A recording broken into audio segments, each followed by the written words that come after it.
سلام دوستان عزیزم، انشاءالله که یک روز خوب و عالی رو پشت سر گذاشته باشین.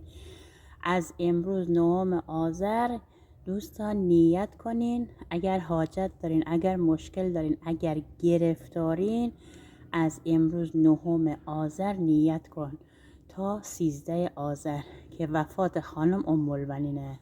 میخوایم دست به دامن خانم المؤمنین بشیم برای رفع مشکلاتمون. هر مشکلی داریم، اگر بچه دار نمیشی، اگر خونه نداری، اگر با همسر دعوا داری، اگر گرفتاری، پول پیش خونه نداری، اگر مریض داری، اگر دوست داری بچت سربرا بشه، بچت درس خون بشه، بچت خوشبخت بشه، بختش باز بشه، اگه بخت بچه هاتون بسته است، کافیه از امروز توسل کنین به خانم المؤمنین. راه های زیادی هست، مثلا روزی 184 مرتبه صلوات بفرست و هدیه کن به ایشون، یا روزی 100 مرتبه سوره حمدو بخون و هدیه کن به ایشون، یا روزی 100 مرتبه بگو السلام علیک یا ام البنین و 100 مرتبه هم صلوات بفرست.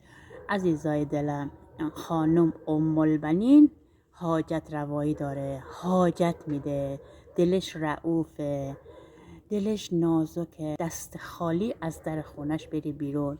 ایشونو به پسرش آقا عباس قسم بده که حاجت دلت بده. اگر مریض داری، مریضت خیلی مریضه، حالش بده، جوابش کردن خدای نکرده، حتما دست به دامن خانم ام البنین شو و براش صلوات بفرست.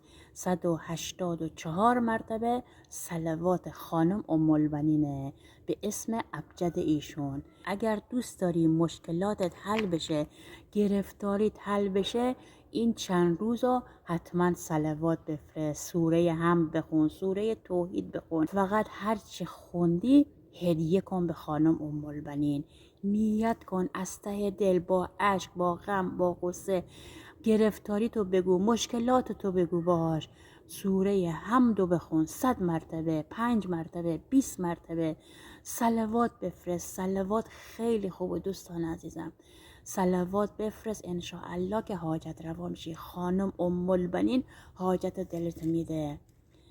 بعد که پنجشنبه شد انشاءالله میتونی چند تا لقمه نون و پنیر و سبزی درست کنی و ببری پخش کنی بین نیازمندان، یا صدقه بده بیرون، بده به یه نیازمند، یه پرس غذا بده به یه نیازمند.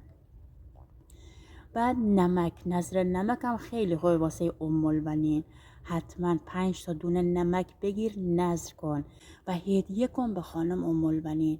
نمک‌ها رو روز پنجشنبه که شهادت ایشونه ببر پخش کن. دوستان مشکل گشایی داره، حاجت روایی داره خانم ام البنین، ایشون رو به پسرشون آقا حضرت عباس قسم بده، ببین چجوری مشکلات دونه بدونه حل میکنه. دوستان زیادی تو پیجم اومدن گفتن که ما نظر صلوات خانم ام البنین حاجت گرفتیم. اگر شما هم حاجت داری، گرفتاری، مشکل داری، کافیه این روزها توسل کنی به خانم ام البنین، انشاءالله که حاجت روا میشی. 184 مرتبه صلوات هدیه کن به ایشون هر روز، هر روز از صبح تا شب وقت داری عزیز دلم. انشاءالله که خانم ام البنین حاجت دلتون بده، حاجت رواتون کنه. دوستای عزیزم، خانم ام البنین خیلی دلش نازکه، حاجتتون میده، حاجت روایی داره. التماس دعا، روز خوبی داشته باشید.